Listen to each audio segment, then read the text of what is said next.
उत्तर प्रदेश में वरु बाद हवे દીપડાનો आतंक જોવા મળી રહ્યો છે। રાજ્યના હાપુર બહાદુરગઢ પોલીસ સ્ટેશન વિસ્તારના આલમનગરના વાડા અને શંકરટેલા ગામમાં દીપડો દેખાતા ગ્રામજનોમાં ગભરાટ છવાઈ ગઈ છે। વન વિભાગની ટીમે પણ દીપડાને પકડવા માટે છટકું ગોઠવ્યું, જેને લઈ અત્યાર સુધી 7 દીપડાઓ પાંજરે પુરાયા છે।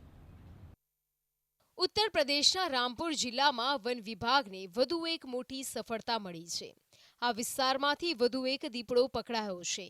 તે આસપાસી વિસ્તારમાં એક સપ્તાહથી રખડતો હતો, જેના કારણે ગ્રામજનોમાં ભયનો માહોલ હતો। રવિવારે પણ જોહર યુનિવર્સિટી પાસે એક દીપડો પાંજરામાં ફસાઈ ગયો હતો। જિલ્લામાં 2 દિવસમાં 2 દીપડા ઝડપાયા બાદ ગ્રામજનોએ રાહત અનુભવી છે। છેલ્લા 11 દિવસ પહેલા સમાજવાદી પાર્ટીના રાષ્ટ્રીય મહાસચિવ આઝમ ખાનની મોહમ્મદ અલી જોહર યુનિવર્સિટીની દિવાલ પર બેઠેલો દીપડો જોવા મળ્યો હતો, જેના કારણે આસપાસના ગ્રામજનોમાં ગભરાહટ હતી। તેને પકડવા માટે વન વિભાગે યુનિવર્સિટી પાસેના હોકી સ્ટેડિયમમાં પાંજરું ગોઠવ્યું હતું, જેમાં રવિવારે વહેલી સવારે દીપડો ફસાઈ ગયો હતો। 8-10 दिन से हमारे पास सूचना थी कि जो जौहर यूनिवर्सिटी के आसपास का क्षेत्र है, जो आसपास के गांव है या उसके जो बाउंड्री लगी है, वहाँ पे तेंदुए का विचरण है। तो क्योंकि जौहर यूनिवर्सिटी शहर के बीच में पड़ती है, तो हमने मौके की गंभीरता को देखते हुए अपने रेंज अधिकारी की अध्यक्षता में टीम गठित करी, जो सुबह शाम वहाँ गश्त कर रही थी, मॉनिटरिंग कर रही थी।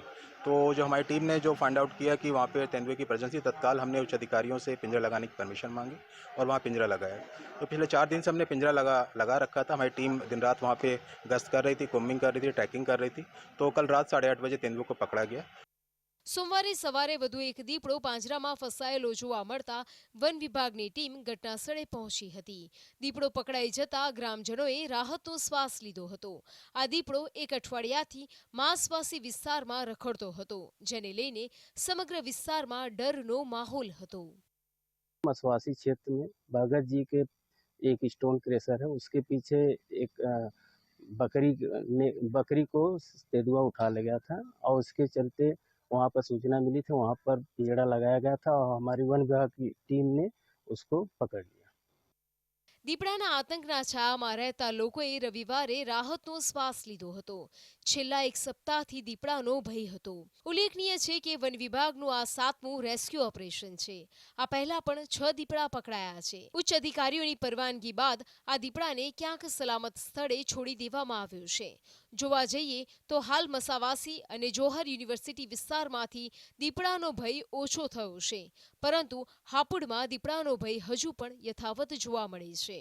અહીં વન વિભાગે બાળકોને બહાર ન જવા અપીલ કરી છે। Bureau report,